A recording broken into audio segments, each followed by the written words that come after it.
Folks, welcome to the show once again, journalist and now author, Nathan Grayson. Welcome on, Nathan. How you doing? I'm doing all right, and thank you for having me on. Yeah, it's an interesting week. I've got a book out now, or it's about to be out. It's coming out tomorrow. It's about Twitch. It's called Stream Big: The Triumphs and Turmoils of Twitch and the Stars Behind the Screen. Yeah, I went to the post office the other day, and unfortunately it didn't make it to me in time, but I'm looking forward to reading it. Before we dive into your book, can you kind of give yourself an introduction to anybody who may not be familiar with your work? You've written articles featuring me before, talking about Twitch and Twitch politics. You're at Aftermath, correct?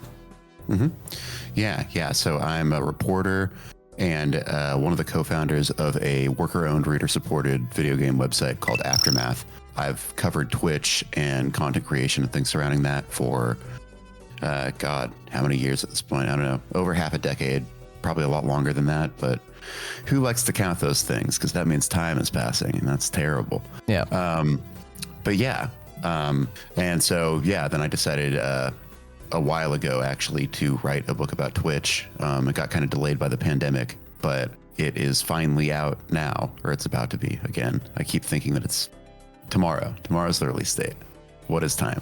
Well, interesting that the pandemic was the era that you kind of started this journey, started writing this, because Twitch during 2020 was an interesting time. It was also when I started on Twitch as a one viewer, Andy. What was kind of the genesis of deciding to write a book on something as like kind of niche and specific as Twitch, and kind of what's your initial process to deciding, okay, this needs to be a book instead of like a article series or some kind of deep dive?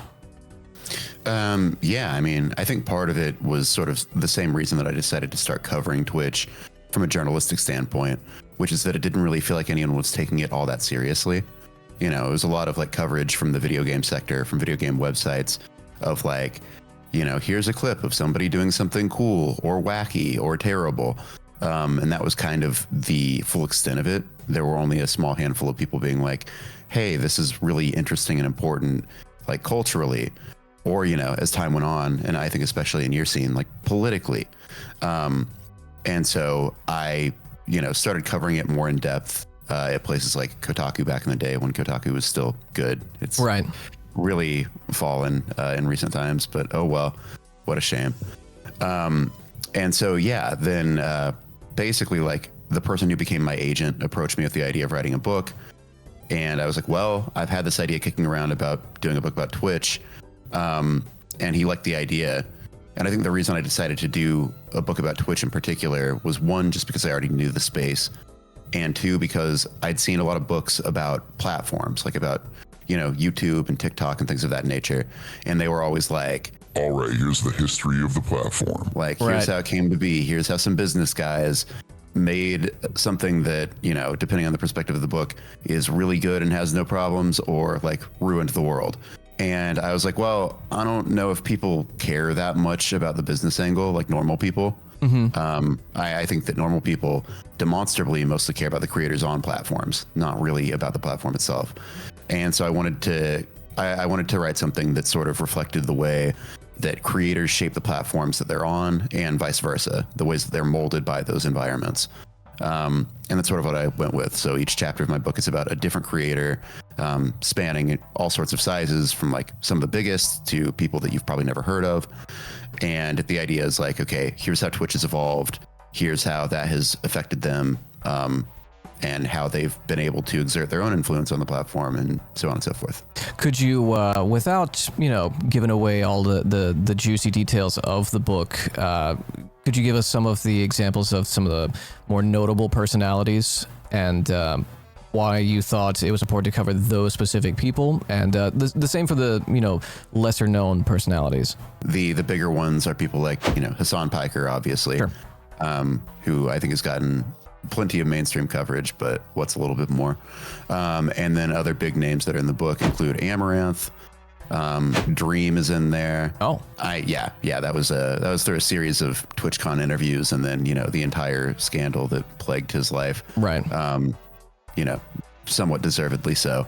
Anyway, I think your viewers are probably familiar with Keffels, and everything that happened with Kiwi Farms, and then her kind of fall from grace.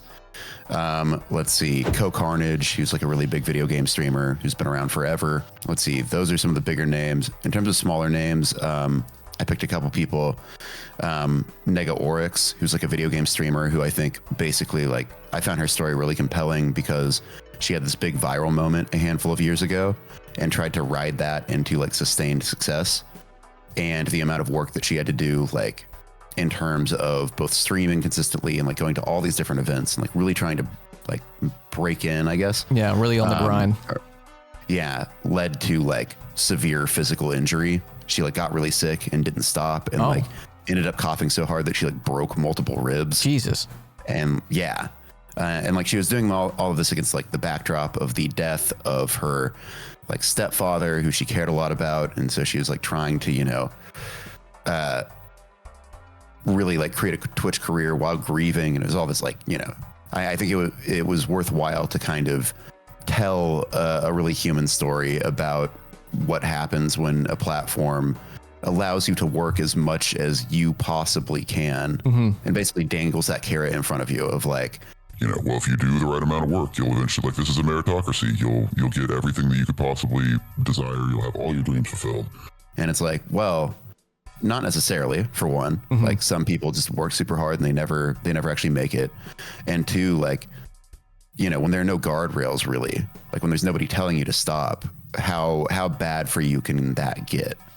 Yeah, we've been talking a lot about like the negative incentive structures on Twitch in regards to either like the alt-right pipeline on the platform or just within this, like you said, carrot dangled in front of you of like, hustle culture, and how because it is a platform with basically zero discoverability, you have to constantly be online. There's always a need to keep that number either where it's at or growing. There's never a moment where you shrink, whether it's your sub count, your follow count, or your live viewers, where like that feels like a good thing. You're always like trying to expand, and it creates a lot of negative things like this person who basically streamed themselves into sickness, or when it comes to someone like a top former World of Warcraft streamer finding themselves in the throes of revisionist depictions of history. Do you dive into the kind of behind the curtain of all of these streamers, or is it mostly geared towards their work? Kind of what can readers expect from it? Yeah. So, I mean, it's very much intended to be behind the scenes. And so my idea there is that I was really, and this is why I got delayed by the pandemic, I really wanted to, like, for the main interviews that kind of form the backbone of a lot of the chapters, because I spoke to not just the streamers themselves, but also like, people who work for them, whether that's like moderators or editors or like people who don't work for them, like friends and family and stuff like that. I tried to create very holistic portraits of these people. But for those main interviews, I wanted to like sit down with people in their homes or at places of work. Like I wanted to see, a real day in their lives, because I think that it's very easy when you are on Twitch all the time and when you're watching someone for potentially like, 4, 6, 8 hours a day. It's easy to say, okay, well, I know this person and I know all the work that goes into this, because often a lot of streamers talk about the work that goes into it. Like, it's kind of, when you're doing something that much, it's sort of invariable that it will become one of the main things you talk about, because there's not really a lot else happening in your life. Yeah. But even then, there's a lot of like invisible labor, and there's a lot of things that streamers do that just aren't, worth talking about on camera, or that aren't that sexy. Right. But that still take a lot of time and a lot of effort, and sort of, lead some streamers to this place where, again, it's just their whole life. Like, you either wake up and like do a few things in the morning, then go live, or you go live and then like you take care of, emails and brand deals and all sorts of other, connecting with people in the evening. there was like a story a couple years ago about, I think it was like XQC buying a sports car and then being like, I don't drive it though. Yeah, it's I don't do anything with it because McLaren. Yeah. And I think that like at the top tier of Twitch, which admittedly is like not indicative of what most Twitch users experience, that's sort of like that's a good example of what can happen. Conversely, you have most people on Twitch, the overwhelming majority who don't even make minimum wage off of the platform, which is wild to think about. And so I think you have multiple forms of kind of invisible labor. You have what full-time streamers are doing to kind of make the entire thing work for them, all of the additional work that they do on top of just going live and being on all day. And then you have the literally I think 7 million streamers who just do this for the love of the game and off the backs of whom Twitch benefits. Yeah, there are I think there was a either Twitch survey or some research that people were going over with about 2 years ago, that the majority of people who are either affiliate or partner who are putting in 40 hours plus streams a week are not making minimum wage. And this is such a top heavy platform where even when I was making negative income full-time streaming, I was in the top 2-3% of the platform. But if you're getting 60, 75 viewers, you are in that section of the platform. It's a very misleading measurement of success on the platform that, again, it creates a lot of negative incentives. But one thing I find interesting about Twitch is that there are multiple ways to find revenue streams, whether it's through sponsorships with Stream Elements and Streamlabs to get a little bit of cash flow, or partnerships and affiliations with Ground News or whatever it is, ExpressVPN. But the top level streamers are either 100% funded by their viewers through subscriptions or Patreon, or formerly at least, there was a Twitch contract where so long as you're running ads, you don't even have to worry about subscriptions. And yeah, I think for some people, for some people, this certainly isn't a thing. Up there, then those contracts were paying out nicely. Yeah. And I think that disconnect that you kind of see with the effort that more top level streamers put in, and they still put in a ton of effort. This is not a panacea, obviously, but you do kind of see a certain level of comfort where it's no longer a subscriber goal. Now it's just, we're just going to do whatever we want whenever we go live. And that comfort, I think, is what most people desire. I think it's one of the most appealing things about the content creation space, that there is a certain level of autonomy, that you can make your own hours, like you said, go live whenever you want, however long you want. But there's a bit of discourse about the idea that this is a job or it's labor, or that it is that is cumbersome in ways that are different than standard wage labor. And there certainly are things I don't have to worry about doing this job that I had to worry about working a wage job. But other things doxing, swatting, death threats, that was never a real concern when I was working at a call center. So there's an equilibrium between these different forms of emerging labor in a digital economy. Yeah. Well, there's also just the simple matter of, I think that more traditional jobs, at least some of them, have kind of more delineated starts and ends to your day. The classic idea of a 9 to 5. Right. And admittedly, a lot of the people who run those companies are trying to encroach on people's time more and more. But I think that if you look at something like streaming, because you make your own hours, and because, again, there are these incentive structures of, well, if you just go live more, if you spend more time doing this, you will grow, or at least that's the conventional folk wisdom that's not necessarily accurate, but it still gets spread around a lot. It's very easy to sort of fall into that place of just doing as much as possible all the time. And in many cases, nobody outside your viewers or maybe some friends are going to stop you. It feels kind of like the gig economy in that regard. Yep. Of you are a contractor and it's hey, what you put in is what you get out, allegedly. Right. Which is, I think, another thing that's worth comparing all of this to, because for my book, I didn't want to write it just for a Twitch audience, because, do Twitch audiences even read? Who knows? We're about to find out. Right. But this one certainly does. A general, hell yeah. good for y'all. Keep it up. But I wanted like, you know, if somebody is curious about what Twitch is, if it's like somebody's parent or whatever, or a grandparent, and they're like, what is my kid doing? Why do they like this thing so much? I wanted them to be able to read about it and learn about it, but not just in this surface level way of, yeah, so people go on their computers and have a camera and they play video games for other people, but in the sense of like, you know, here are these common points of comparison. Here's something you understand. You know what Uber is. You know what the gig economy is because it's everywhere. It's all people talk about. Here's how this ties into that. Here's how this is similar to that in structural and practical terms. How do you see, like, the decision to cover Twitch specifically? I know 2020 Twitch had a big pop because everyone's at home. They're discovering like live streams. There's certainly a parasocial element to this that drives growth and community. But why cover Twitch specifically and not the kind of content creation space where TikTok, YouTube, you know, Instagram, like all of these influence spaces? Why specifically Twitch? I mean, I think that it's good to focus on a particular place because, especially if you're talking about Twitch, Twitch has its own culture, and it always has. And like, I think that culture has been more pronounced than those of other platforms. Like, I think that the idea of a Twitch streamer, when you put Twitch in front of that word, calls to mind, you know, like specific imagery for a lot of people. Sure. That even if you just say like YouTuber, doesn't necessarily.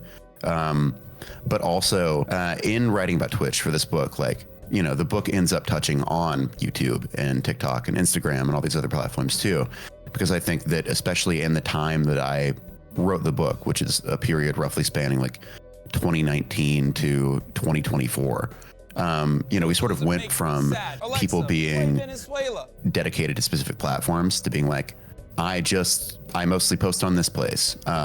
Or like, it was sort of the end of that era of people saying like, I'm mainly a YouTuber, I'm mainly a Twitch streamer, I'm mainly this, to being like, no, I'm everywhere. I'm on Twitch and YouTube and TikTok and Instagram and Snapchat and blah, blah, blah. Which I think makes sense in the broader context of these platforms all individually being pretty unreliable. Like, you are at the whims of whatever gigantic company runs them. In the case of Twitch, Amazon. In the case of YouTube, Google. In the case of TikTok, ByteDance, or soon to be the United States government, I guess. Yeah. Like, none of these are safe places to build a career in the long run because you never know what might happen. And so a lot of people collectively decided, okay, I'm not going to put all my eggs in one basket. I'm going to spread them out. And also, like, you know, earlier you were talking about Twitch's discoverability issues. The way to get discovered on Twitch is to go post on TikTok or YouTube or wherever else and say, hey, come watch me on Twitch. It's better over there. Yeah. And it's how I make money. But yeah, and so like, I wanted to cover Twitch's unique community and culture, I think, as an extension of like the thesis of the book to me is that, you know, these platforms are nothing without the people that make up their communities. Right. Like, if all those people left tomorrow, what would the appeal of Twitch be? Like, both in terms of streamers and viewers, because, you know, the viewers and people in chat are a huge portion of why Twitch works at all. And so Twitch just felt like a very fertile ground for that kind of an argument to be made. And I think that's important, especially in this era where people mostly just talk about, you know, platforms and companies. And it's like, well, you know, there's still power in what people do. In fact, it's more important than ever. Yeah, I do think that the cross-pollination between different platforms is certainly key. This is one of the things I'm very bad about as far as I hate calling myself a content creator, but it's one of the things I'm really bad about. I don't post much on TikTok. I do like weekly videos on YouTube. The core of my audience and my entire discoverability has been just through like collaborations on Twitch, which that collaborative element I think is one of the things that's very unique to Twitch. It's certainly shifted over time where 2016, 2017 Twitch, it felt like it was a tight-knit community, a bit insular, where now it is more segmented. There's a lot of like sectarianism where you have what the youths refer to as the Poggers community or the W community. You have the Hassan orbit, or you have the Kai Cenat like circles that people run in, like AMP. Yeah, AMP. Yeah. You have like OTK and offline TV. it felt for a while what YouTube was before the adpocalypse, which is there's arguments to be made that something similar has happened to Twitch, but that's a whole other subject to get into. This being a political community, though, how do you see, because there is this national conversation of like, how did the Republican Party, seize on new media? How do you see Twitch playing a role in new media? And because of, this community, Hassan's, presence on the platform and other political content creators, how do you see Twitch playing a role in that new media space? The Republicans seized on it in pretty overt ways. They basically just went on a series of different shows and streams. I mean, the big one in the streaming space was Aiden Ross, which unto itself was interesting because Aiden Ross has, in the past definitely demonstrated political leanings, very far right ones, but I don't think that anyone would call him a political creator. That's not really his lane. There's that clip of him trying to spell ethno-nationalist or something. A far right authorization on ultra-analyst, oh my God, ultra-analyst. And he can't do it. He does not have a wide base of knowledge here. But, and this is sort of what I think the Trump campaign did broadly, is they went after creators that sort of, speak to people in the manosphere or disaffected young men, and said, hey, here's our guy, here's Trump. And actually, if you just listen to him, he's a cool, normal guy like you who wants all the same things as you, which is displacing immigrants and doing other horrible shit. Yeah, general bigotry. Solve your problems. Definitely not. And I don't know, because there's all the talk of the Republicans are doing great with economic populism, and it's are they? I think they're just speaking to some really base desires, and the Democrats are doing nothing. Yeah. And that's kind of the problem. More of a weaponization of economic anxiety. Yeah. And then that worked on, at least because it's hard to measure the exact extent to which, Republican strategy worked on that front. Mm-hmm. But we do know that there was a greater than average turnout among, young men. So for sure, theoretically going on these streams and on because Trump also appeared on with the YouTubers, the Nelk Boys, did an interview with Theo Vaughn, Joe Rogan, people like that. Yeah.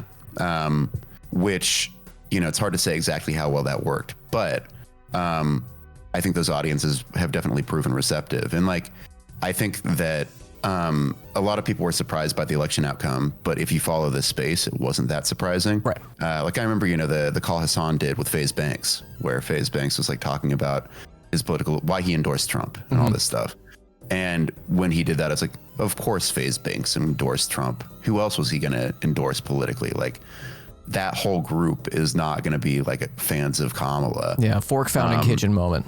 Yeah. And so this whole issue, I think, or this whole thing has been gestating out in the open for a decade. This has been the direction that things have been leaning for a lot of younger men, and a lot of their favorite influencers. Also, again, people like Asmongold have been sort of pushing them further in this direction for a long time. Do you think that's more of a logical outcome of the incentives and the culture that's in a space like Twitch, that this was always going to happen if things were left to their own devices? Or is this more of a concerted effort to capitalize on how platforms like Twitch, but beyond that, TikTok, Twitter, kind of incentivize that rage bait? The enragement is engagement. Is it just flies to shit, or is it there's more of a self-interested, here's how I keep the number going up? Yeah, I mean, I think it's both. I think that, you could look at how things have turned out and think, okay, some of these content creators had this long-term political goal in mind. They wanted to convince people to vote a certain way. And maybe that became true recently as they got more radicalized. But, a lot of these people spent much of their careers being quote unquote apolitical. Right. Which is, I think, what Trump and his team tried to target, is these less political figures, these folks who have these audiences that aren't necessarily super deep into any of this, and as a result can be swayed a little bit more easily. Like they're not locked in. They're not like, yeah, this is what I believe. These are my principles. This is where I'm going to stay forever. They can be swayed. But like, how did we get here? And yeah, I think part of it is the platform incentive structures. Is just like, these platforms want engagement, and anger and other negative emotions lead to higher amounts of engagement than, a potentially more hopeful message or just like people being chill. And so that breeds a lot of either, people making really inflammatory statements. Asmongold talking about Palestinians is a good example. Or, starting drama, which even like that becomes self-perpetuating in ways that aren't necessarily healthy. Because let's say somebody starts drama by saying something horrible like Asmongold did. Then it becomes a topic of conversation for like everybody on a platform for a long time, which, in some cases people are saying, okay, well, he's wrong and that's bad and he should not have said it. But in other ways, repetition alone perpetuates ideas. Like people often need to hear a thing multiple times before it like really sinks in for them or becomes true. And conversely, like, and this is kind of galaxy brained, but if you debunk something and like it's part of somebody hearing a message like several times, like 7 or 8 times, what will stay in their head years down the line is often just the existence of that message. Right. They won't remember that one of those times was a debunking. Let's be like, yeah, I've heard that a lot. Must be true. Right. And so, yeah, we have this really unfortunate information cycle that makes that happen all the time. So, not great, not ideal. Not ideal, not ideal. What was a discovery, I guess, or a realization you might have had in the book that people will be able to read if they follow the link in chat? What was a realization that was kind of an epiphany moment for you? Were there any epiphany moments that came as a result of writing You've been this deep book? into the like the digital space for a long time. Like you were covering Gamergate politics back in like 2016, 2015. Okay, I've got one. Okay. I think that it was okay. So again, kind of thorny subject matter here, given who it's about. But the process of writing the chapter about Keffels was really interesting for a lot of reasons. Sure. Because like while I was writing that chapter, she went from having her whole moment of helping like bring down kiwi farms to the extent that it was ever brought down, which was, some, but it's still around. But the highs of that to her sort of fall from grace into like eventually becoming kind of like friends with destiny, I guess, for a second. And also just like having a lot of kind of pseudo dishonesty about what she had said and done revealed. And, but in there, I ended up like, talking to her for a very long time, basically like shadowing her at TwitchCon one year. The year that like people, from Kiwi Farms were coming after her and everything had happened. Yeah. So it was like a very tense and difficult moment. But, her and her collaborators were talking to me about kind of how that had unfolded like on a day by day basis, the way that people were treating her and like, all of the stalking and everything that was happening to her. And the phrase they used to sort of describe it was parasocial hatred. And they're like, everything about what these people do mirrors almost 1-to-1 what fan communities do. In terms of like, they make songs, they make fan art, they make fan fiction. It's just all really fucked up. It's just all like, really violent, dark, scary stuff. But like in terms of the way that they spend their time and like the obsession and the way that creates a community and the way that gives these people purpose, it's just like fandom. They're just like mirror images of one another. But again, it's like, yeah. And again, I think it arises from like structural incentives on platforms. And also just like, and this is the sad part to me, is like a need for community. There are a lot of the people who participate. Yeah. A lot of the people who participate in like hate mobs or like aggressive doxing groups and things like that. They're just looking for friends, and they found them in places where they are encouraged to perform heinous actions to demonstrate that like they're cool or that they're part of the group. The way that it plays out is not that dissimilar to fandom. Yeah. It feels like they have found a person who is a vector for not one thing, but it's always multiple things, whether it's going after Keffels because they were targeting this, thing that they either saw value in, or because it was a representation of like, their biases that have also been validated online, but because, Keffels is a trans woman and was like very vocal, or whether it's someone like Hassan, and this even exists for like, you know, people who are like objectively doing harm, you know, someone like Asmin or someone like Destiny. There are certainly people online who have that same kind of like, I'm going to relentlessly go after this person because they are a vector for the things that I hate. And while, you know, one can make an argument like, okay, you're combating bigotry, but it's like all of it, you know, are you staring into the void? Are you, you know, harming yourself and like constantly being like in this mode of like attacking this person, whether its intentions are pure or not? Yeah, there's a lot of like very weird structures in the space. 2020 being a flashpoint for Twitch and people being super isolated. I think there are certainly, this is a pro sex worker community, but Hell yeah. someone like Amaranth who is, you know, certainly not without her own controversies. I don't think there's anything wrong with being a fan of Amaranth. I'm padding my statement here a lot. There are a lot of like people who need to log off who are in communities like Amaranth's who, you know, this is their entire content consumption, and without proper social structures in their, you know, offline world, it becomes just a deluge of either negative or in some cases positive reinforcements of like certain behaviors that if you were to behave like that outside of a space like this, you would be looked at like you're a freak, you know? I think what people desire the most that draws them to Twitch is a feeling of validation. Certainly, you know, constant content. There's always somebody online that you can go take a look at. And also they want that feeling like they are part of something that is beyond themselves, because we certainly don't have that in a lot of parts of America, you know, third places, or, you know, the ability to because of labor, like go out and like meet new people. Right. So like this is kind of a digital substitute for that. Yeah. I mean, I'd take it a step further too and say that, again, because of work and because of labor and the way that our lives are structured, we also just have almost no agency within them. Right. We have no ability to feel like the things that we are doing are impacting our own lives or the world around us. And so without that, we like seek all of these people. I think a lot of people seek that feeling of agency online.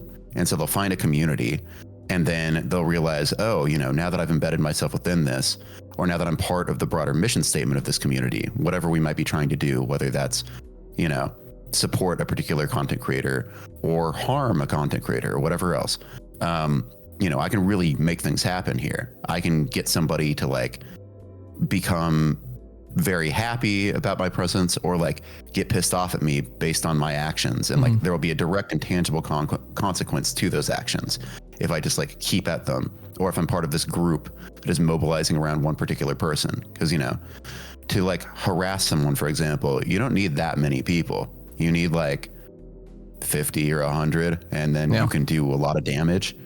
And so, yeah, I mean, like, again, it's messed up. It's not good that that's a way that people seek to feel like they have agency in their own lives.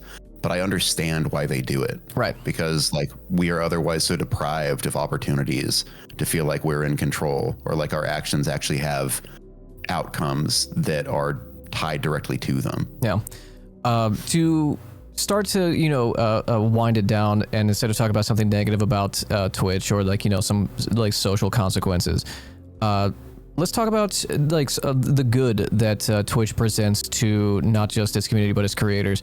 This has been a platform that has evolved over time a lot, especially like just in the time I've been on here. This has become a website as a vehicle to fundraise for different causes. It's become, in many regards, a place of inclusion, where other similar websites certainly are not.